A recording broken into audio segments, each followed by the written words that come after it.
लूका की खुशखबरी उम्मीद की बात करती है। यह भगवान के प्यार के बारे में बताती है। यह प्यार सबके लिए है। लूका जो एक वैद्य थे, उन्होंने बड़े ही करुणा के साथ लिखा है। वो यीशु की कहानियां बताते हैं। ये कहानियां हमें विश्वास के बारे में सिखाती हैं। वो हमें मोक्ष की ओर ले जाती हैं। ऐसी ही दो कहानियां बहुत ज्यादा पावरफुल हैं। खोई हुई भेड़ की कहानी और विधवा का दान। दोनों ही कहानियां हमें गहरी सच्चाई बताती हैं। एक चरवाहे की कल्पना करो। वो एक शांत पहाड़ी पर खड़ा है, अपने चारों ओर फैले हरे भरे मैदानों को देख रहा है। उसके पास 100 भेड़ें हैं। हर एक भेड़ उसके लिए अनमोल है, जैसे एक परिवार का सदस्य। उनकी देखभाल करना उसकी जिम्मेदारी है। वो उन्हें चरने के लिए सबसे हरे भरे मैदानों में ले जाता है और उनकी सुरक्षा का ध्यान रखता है। वो हर एक भेड़ का ख्याल रखता है। वो उन्हें प्यार से सहलाता है और उनकी सेहत की जांच करता है। एक दिन एक भेड़ भटक जाती है। वो खो जाती है। वो अकेली और डरी हुई है, अपने झुंड से दूर। चरवाहे के दिल में दर्द होता है। उसे चैन नहीं मिलता। उसकी चिंता बढ़ जाती है। वो उन 99 भेड़ों को छोड़ देता है। वो जानता है कि उन्हें कुछ समय के लिए अकेला छोड़ना सुरक्षित है और उस एक खोई हुई भेड़ को ढूंढने निकल पड़ता है। वो जंगलों में, पहाड़ियों में, हर जगह उसे ढूंढता है। वो उसे हर जगह ढूंढता है, हर चट्टान के पीछे, हर झाड़ी में, हर कोने में। खोई हुई भेड़ के लिए उसका प्यार उसे आगे बढ़ाता है। वो पुकारता है, कहां हो तुम? हर पल बीतने के साथ चरवाहे का दिल दर्द से भर जाता है। वो थक जाता है, लेकिन हार नहीं मानता। वो बढ़ते अंधेरे में पुकारता है। उसकी आवाज में चिंता और प्यार झलकता है। क्या उसे उसकी खोई हुई भेड़ मिल पाएगी? वो उम्मीद नहीं छोड़ता। और फिर एक क्षण आता है जब वो अपनी प्यारी भेड़ को पाता है। वो उसे गले लगाता है। उसकी आंखों में राहत और खुशी के आंसू होते हैं। चरवाहे को उसकी मेहनत का फल मिलता है। एक लंबी और थकान भरी खोज के बाद उसे आखिरकार उसकी खोई हुई भेड़ का सुराग मिलता है। उसे उसकी खोई हुई भेड़ मिल जाती है। वह भेड़ को झाड़ियों के बीच छुपा हुआ पाता है और उसकी आंखों में राहत की चमक आ जाती है। उसे बड़ी राहत मिलती है। उसकी मेहनत और धैर्य का फल उसे मिल गया है। वह भेड़ को देखकर मुस्कुराता है, जैसे कि उसने कोई अनमोल खजाना पा लिया हो। वो प्यार से भेड़ को अपने कंधों पर उठा लेता है। उसकी आंखों में खुशी और संतोष की झलक होती है। वह भेड़ को अपने कंधों पर उठाकर वापस झुंड की ओर चल पड़ता है। उसके दिल में खुशी भर जाती है। वह अपने चेहरे पर एक बड़ी मुस्कान के साथ भेड़ को देखता है, जैसे कि वह अपने परिवार के किसी सदस्य को वापस पा रहा हो। वो भेड़ को वापस झुंड में ले आता है। झुंड के बाकी भेड़ भी उसे देखकर खुश हो जाते हैं। चरवाहा अपने झुंड को फिर से पूरा देखकर संतुष्ट होता है। वापस आकर वो अपने दोस्तों और पड़ोसियों को बुलाता है। वह उन्हें अपनी कहानी सुनाता है और अपनी खुशी उनके साथ बांटता है। खोई हुई भेड़ मिल गई है।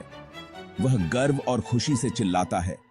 उसके दोस्तों और पड़ोसियों के चेहरे पर भी मुस्कान आ जाती है। सब लोग खोया हुआ मिल गया है। भेड़ अपने झुंड में वापस आ गई है और चरवाहा अपने झुंड को फिर से पूरा देखकर खुश है। यह भगवान के प्यार की एक झलक है।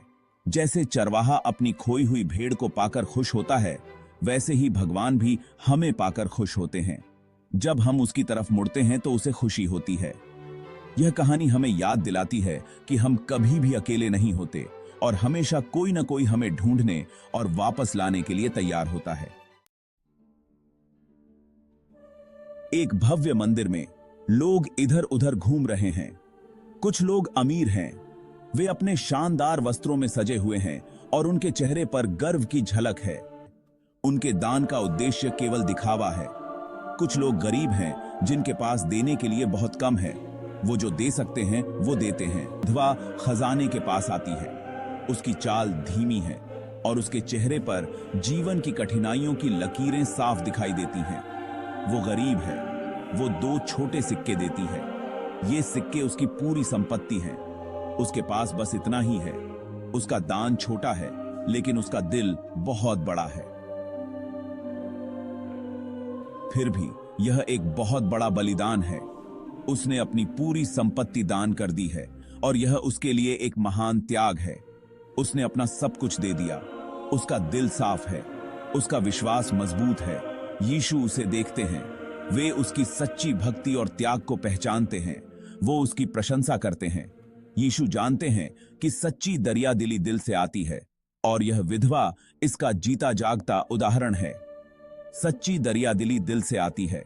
यह कहानी हमें सिखाती है कि सच्चा बलिदान और दान वह है जो दिल से किया जाए, चाहे वह कितना भी छोटा क्यों न हो। भाग 5। क्लेश की परछाइयां, युद्ध और युद्धों की अफवाहें। यीशु भविष्य के बारे में बताते हैं। वो मुश्किल समय की चेतावनी देते हैं। युद्ध छिड़ेंगे, देशों के बीच संघर्ष होगा। युद्धों की अफवाहें लोगों में डर फैलाएंगी, अशांति और उथल-पुथल मचेगी। यीशु कहते हैं कि ये तो बस दुखों की शुरुआत है। दुनिया हिल जाएगी, लेकिन ये अंत नहीं है। लोगों के दिल डर से भर जाएंगे, अनिश्चितता उनके दिमाग को घेर लेगी। लेकिन इन अंधेरे समय में भी उम्मीद बाकी है। भाग 6। जब धरती कांपती है, प्रकृति का कहर टूट पड़ता है। धरती खुद कराहेगी और कांपेगी। भूकंप से धरती हिल जाएगी और दरारें पड़ेंगी। ज्वालामुखी फटेंगे, समुद्र में उफान आएगा, धरती पर तूफान आएंगे। इन प्राकृतिक आपदाओं से बहुत नुकसान होगा। लोग डरेंगे, वे सोचेंगे कि क्या हो रहा है। दुनिया की नींव ही हिलती हुई लगेगी। फिर भी ये तो बस प्रसव पीड़ा है। एक नई दुनिया आ रही है, एक नई शुरुआत। भाग 7। आकाशीय अजूबे। ऊपर स्वर्ग में संकेत। यहां तक कि आकाश में भी संकेत दिखाई देंगे। सूरज की रोशनी कम हो जाएगी, चांद अपनी रोशनी नहीं देगा, तारे आसमान से गिरेंगे। ये आकाशीय घटनाएं विस्मयकारी होंगी, ये भयानक भी होंगी। लोग इनके मतलब के बारे में सोचेंगे, वे जवाब खोजेंगे। आकाश भगवान की महिमा का बखान करता है। ये संकेत उसकी शक्ति की ओर इशारा करते हैं। वो पूरे ब्रह्मांड को अपने हाथों में थामे हुए हैं। भाग 8। मनुष्य का पुत्र प्रकट होता है। उम्मीद की किरण उतरती है। इस अफरा तफरी के बीच एक शख्स दिखाई देता है। यह मनुष्य का पुत्र है। वो महिमा के साथ आता है। वो स्वर्ग से उतरता है। वो बादलों से घिरा हुआ है। उसका चेहरा सूरज की तरह चमक रहा है। उसकी आंखें आग की तरह जल रही हैं। उससे शक्ति और वैभव निकल रहा है। यह इतिहास का सबसे महत्वपूर्ण मोड़ है। मनुष्य का पुत्र दुनिया का न्याय करने आया है। वो अपने साथ न्याय और उम्मीद दोनों लाता है। भाग 9। एक नया सवेरा होता है। शांति का वादा। अंधेरे के बाद एक नया दिन शुरू होता है। आसमान साफ है, हवा ताजी है, धरती पर शांति है। मनुष्य के पुत्र ने अपना राज्य स्थापित कर लिया है। अब और कोई दुख नहीं है, अब और कोई मौत नहीं है, बस खुशी और प्यार है। यह भगवान का वादा है।